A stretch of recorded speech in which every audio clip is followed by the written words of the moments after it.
Voilà une piste qui s'ouvre à nous, dont personne ne parle jamais, ce qui me surprend beaucoup, mais pourtant qui est là, présente, et qui pourrait être un relais si vraiment le capitalisme devait tomber en capilotade. Et quand on dit solidarité et qu'on avance une valeur majeure, parce que cette valeur, elle est dans la nature ne croyait pas que c'est la loi de la jungle. C'est aussi la loi de la jungle. Mangez-vous les uns les autres, mais c'est aussi aidez-vous les uns les autres. Et puis, dans la société, c'est aussi aimez-vous les uns les autres. Donc changeons de modèle. Et si la crise actuelle nous offre l'opportunité de changer de modèle, il est bien temps, vraiment, de changer de modèle. Alors quand on dit solidarité, on dit partage.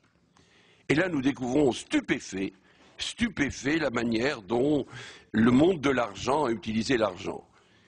Je disais à quelqu'un qui est responsable des médias à haut niveau, j'ai dit, écoutez, faites attention.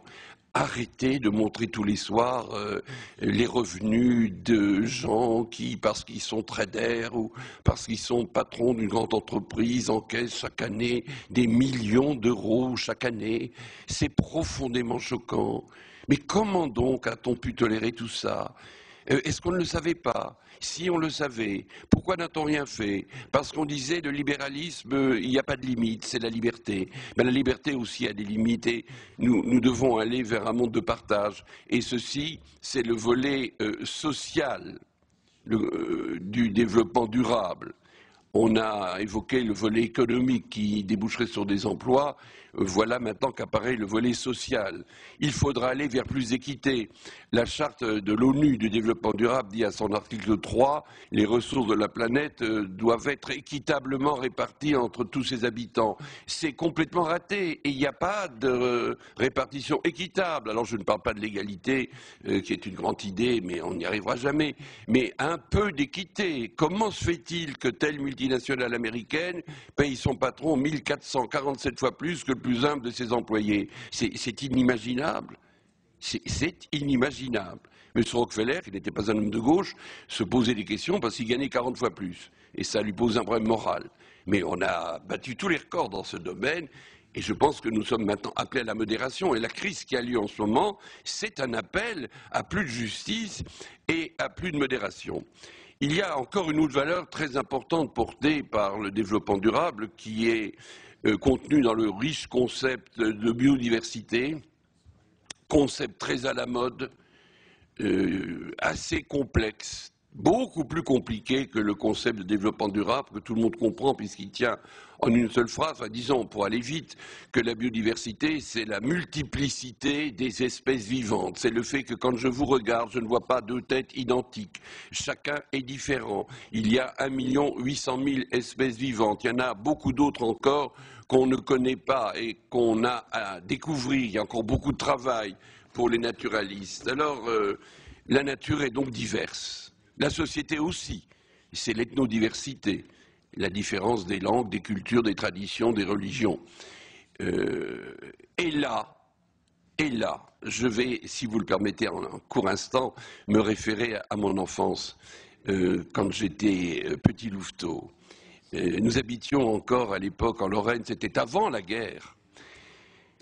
Alors nous étions une famille très catholique, le frère de mon grand-père était évêque de Metz, nous trouvions les protestants des gens très suspects, c'était des schismatiques. Maman, qu'est-ce que c'est qu'un schismatique? Maman n'a pas pu m'expliquer ce que c'était qu'un schismatique, enfin c'était pas des gens bien. Nous trouvions les Allemands des gens abominables à l'époque, nous étions des Lorrains, nous étions plus français que tous les Français. Et puis, dans les jungles profondes, il y avait des sauvages.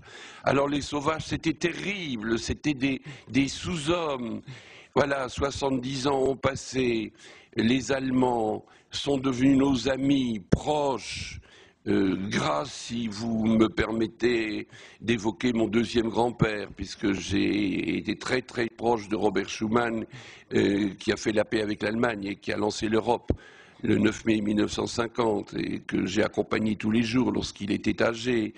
Voilà, nous avons reconnu nos différences et nous avons fait la paix en Europe. Nous avons fait la paix en Europe par la reconnaissance des différences, de la diversité. Et puis les protestants, dans l'œcuménisme, sont devenus nos frères. Et puis, les sauvages sont devenus les peuples premiers. Et on aura consacré un musée, qui est le musée du Quai Branly. Voilà, la diversité débouche sur la paix. Le développement durable débouche sur la paix. On fait la paix. Quand on gère l'eau dans de nombreuses régions du monde sous l'égide des Nations Unies, on travaille à la paix et on évite les guerres de l'eau. Et enfin, il y a un quatrième et dernier concept en matière de développement durable qui est très porteur, c'est le lien à la nature. Les Grecs disaient, pour que la démocratie fonctionne, il faut appliquer la règle d'or, fais aux autres ce que tu voudrais qu'ils te fassent à toi. C'est une phrase magnifique, elle est dans l'Évangile. Ce que vous souhaitez que les autres fassent pour vous, faites-le vous-même pour eux, c'est Matthieu chapitre 7. Cette phrase est dans toutes les grandes religions du monde, dans tous les textes sacrés, elle est partout. Elle est magnifique, elle est magnifique. Il faut l'apprendre aux enfants, il faut la mettre dans les cours d'instruction civique et morale. Et les autres, c'est aussi les animaux, les végétaux, tous les êtres vivants avec qui nous devons renouer une alliance, parce que, chers amis, et là maintenant, en terminant, je m'adresse à vous, les jeunes sont extrêmement éloignés de la nature, malgré tous les efforts que l'on peut faire. En sens contraire, pourquoi sont-ils éloignés de la nature? Parce qu'ils sont encastrés dans la technologie. Ils passent des heures entières sur leur console. Mais vous le savez bien, vous êtes des parents. Et vous êtes ceux, j'allais dire les seuls, qui les rapprochaient de la nature pour de bon.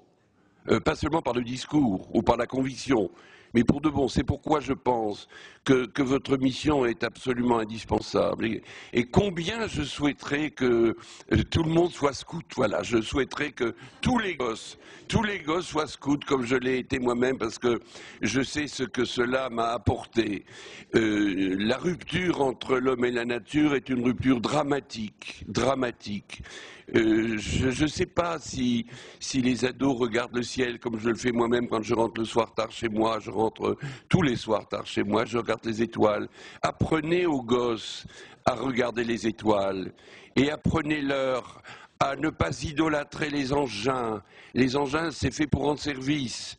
Il y a un bon usage des technologies. Apprenez-leur le bon usage des technologies et non pas l'addiction, parce qu'ils sont, hélas, beaucoup et très souvent dans l'addiction. Et puis apprenez-leur aussi cette phrase magnifique de Ian Macmillan, qui était un ornithologue du début du 19e siècle et qui voyait les blancs foncer à l'ouest aux États-Unis, ils tiraient sur tout ce qui bouge, ils tiraient sur les Indiens.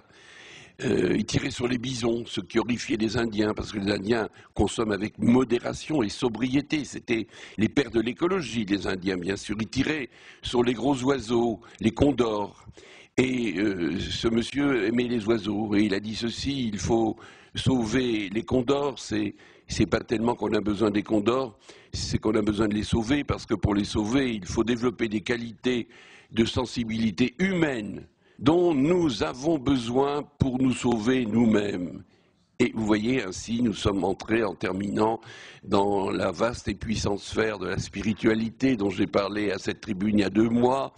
Oui, nous avons besoin de spiritualité, d'une spiritualité qui soit à la rencontre de tout ce que les grandes sagesses de l'humanité nous ont appris sur le lien étroit entre l'homme et la nature. Lorsqu'il est brisé ce lien, c'est l'homme qui est brisé le premier. C'est pourquoi nous avons peur aujourd'hui et du réchauffement climatique et de l'empoisonnement de la terre par les pollutions, etc. Mais c'est nous qui avons fait tout ça. Donc il faut renouer. Et renouer, c'est faire alliance.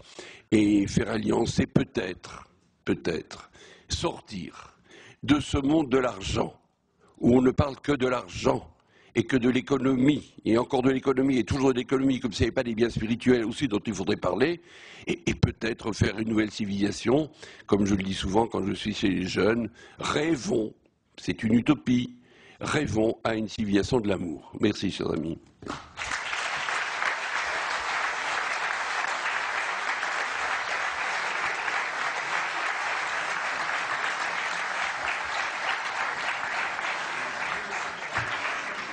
Merci Jean-Marie Pec. Vous voyez que le développement durable, c'est pas que de la technique, c'est pas que de la mode, c'est aussi des valeurs profondes.